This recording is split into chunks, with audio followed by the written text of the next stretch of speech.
You know how we made something look like a box in the last talk through by making this div and then giving it a background color? Well, actually, every element on your web page is considered a box by the browser, whether or not it looks like a box to you. This heading is a box, this paragraph is a box, even the span that we made is a box. Some of the boxes are big, some are small, some are inline, like the span, some are block, like the div, but they're all considered boxes. Why does this matter? Because of something called the box model, which you can see in the diagram I just pasted in. Every element's box has four parts: the actual content, the padding, the border, and the margin. We can use CSS to modify the padding, border, and margin, so you'll understand soon what those really are. Let's start with the margin. That's the transparent area around the box that separates the box from other elements. We'll specify margin using our favorite unit, pixels.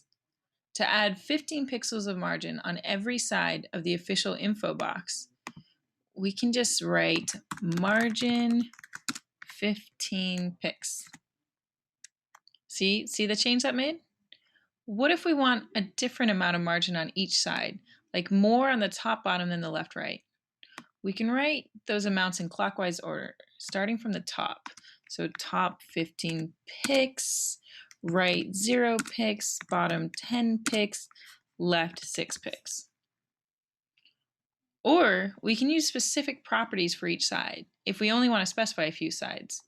Like if we want to have some space around the cat picture on the right, and then we also just want some on the bottom, and we're happy to have the default margin for the other sides. There's also a special value for margin that will help us do something fancy with our pages. To show you that, I'm going to add a div around the entire page, give it an ID of container. And let's put this tag here so it contains everything. Now, I'm going to add a rule for that div to give it a width of 400 pix. And I want to center it on the page. I could specify a margin left 100 pixels because that looks centered to me, but it may not look centered to you because your browser might be bigger or smaller. What we want is to be able to say, give it however much margin it needs so that it's got equal margin on both sides. That is exactly what margin auto does, and it's a great way to center divs on a page. Now that we've centered that div, we might want to make it even more distinct by adding a border around the edge of it, using the CSS border property. Let's add a red border to that div.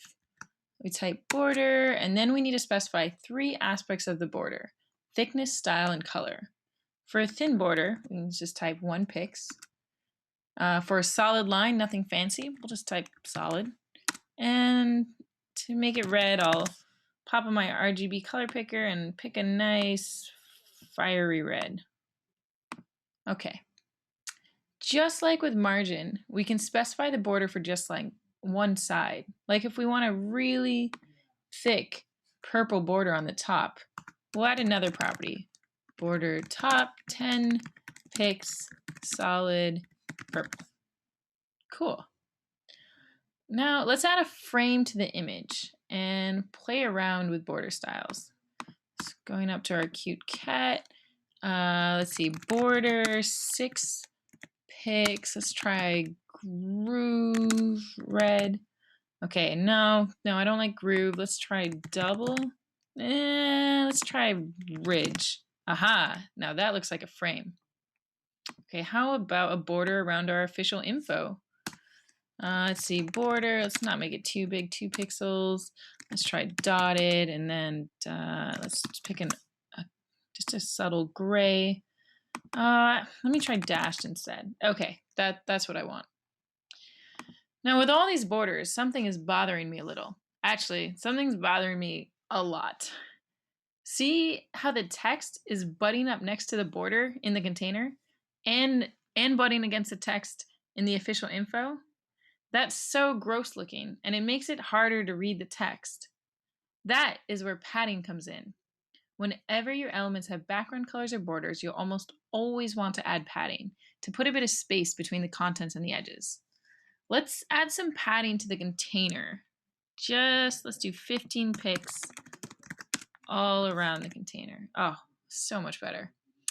Let's add some padding to our official info. Let's see, padding 6 pixels. Oh, beautiful.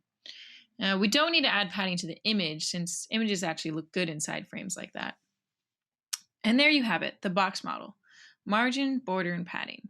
I used big values and bright colors to show them off to you, but my page does look a bit cheesy now. If you want your page to look sleek and sophisticated, try using more subtle whites and grays. Whatever you do, make sure you use these properties because you'll have a big effect on how your page looks and feels.